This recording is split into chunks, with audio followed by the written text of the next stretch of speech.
கிறிஸ்துவுக்குள் அன்பானவர்களே, காலைதோறும் கர்த்தரின் வார்த்தை என்ற நிகழ்ச்சியின் மூலம் உங்களுக்கு வாழ்த்துதலையும் அன்பின் வணக்கத்தையும் நாம் தெரிவித்துக் கொள்கிறேன்.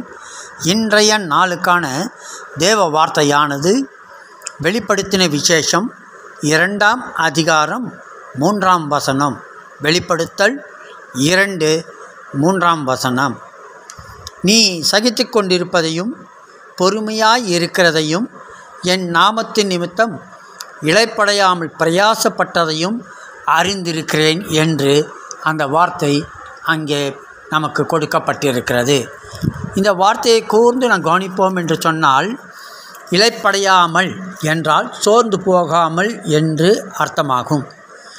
எபேசு சபையானது தன்னுடைய பிரயாசங்களில் ஒருபோதும் சோர்ந்து போனதே இல்லை.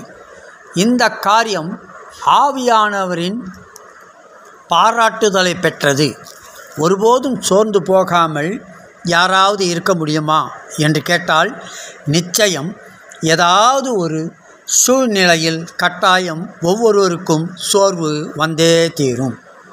சோர்வு என்ற சூழ்நிலையை கடக்காதவர்கள் ஒருவரும் இல்லை என்று கூறும் அளவுக்கு சோர்வு எல்லாரையும் தாக்குகிறது. அப்படியிருந்தும் எபேசு சபையானது சோர்ந்து போகாமல் பிரயாசப்பட்டது என்பதை கேட்கும்போது நமக்கும் ஆச்சரியமாகத்தான் இருக்குது.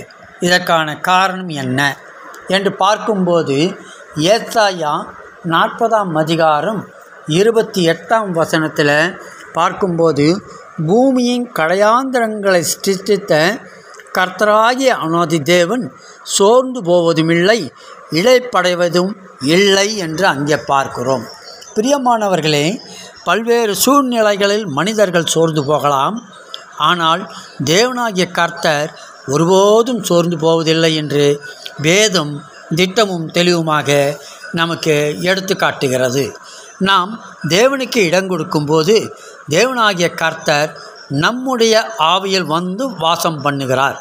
இவ்வாறு நம்முடைய ஆவியில் வாசம் பண்ணும் கர்த்தர் சோர்ந்து போகிற வேளைகள் வரும்போது நம்மை அவர் பலப்படுத்துகிறவராய் இருக்கிறார். நம்மை தேற்றி மீண்டும் உற்சாகப்படுத்துகிறார். அதாவது பலவீனமாய் இருக்கும் நம்முடைய ஆவியில் அவருடைய பலனை வைத்து நம்மை தாங்குகிறார் என்று பார்க்கிறோம். இதை தான் வேதத்திலும் கூட வாசிக்கிறோம். உம்முடைய பலவீனத்திலே என்னுடைய பலன் பூர்ணமாய் விளங்கும் என்று நாம் வேதத்தின் வாயிலாக அதை அறிந்து கொள்ளவும் முடிகிறது. கடினமான சூழ்நிலைகள் வரும்போது நாம் சோர்ந்து போகாதபடிக்கு நம்மை அவர் பலப்படுத்துகிறார். ஆண்டவராகிய இயேசு திரியேக கடவுள் நம்மை சோர்விலிருந்து விடுவித்து பலம் தந்து நம்மை வழிநடத்துகிறார் என்பதை உணர்ந்து கொள்ள வேண்டும். உணர்ந்து கொள்ளவே நாம் அழைக்கப்பட்டிருக்கிறோம். நாம் சோர்ந்து போகாமல் இருக்க வேண்டுமானால் தேவனோடு சஞ்சரித்து அவருடைய பலனால் நிரப்பப்பட்டிருக்க வேண்டும் என்பதையும் நாம் புரிந்து கொள்ள வேண்டும். தேவ பலன் நம்மை நிரம்பி இருக்கும்போது நாம் ஒருபோதும் சோர்ந்து போக மாட்டோம்.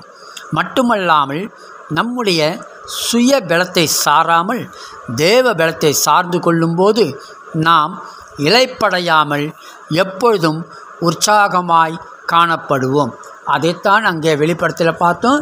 இளைப்படையாமல் பிரயாசப்பட்டதை அறிந்திருக்கிறேன் என்று அங்கே சாட்சியாக அறிவிப்பதை நாம் பார்க்க முடிகிறது.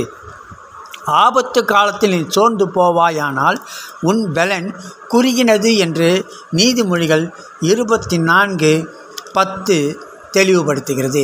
எனவே நாம் கர்த்தருக்குள் வாசம் செய்து கர்த்தரோடு கூட உறவாடி கர்த்தரை சார்ந்தவர்களாயிருந்து எல்லா பலவீனங்களுக்கும் நீங்களாக்கி பலம் கொள்ளுவோம்.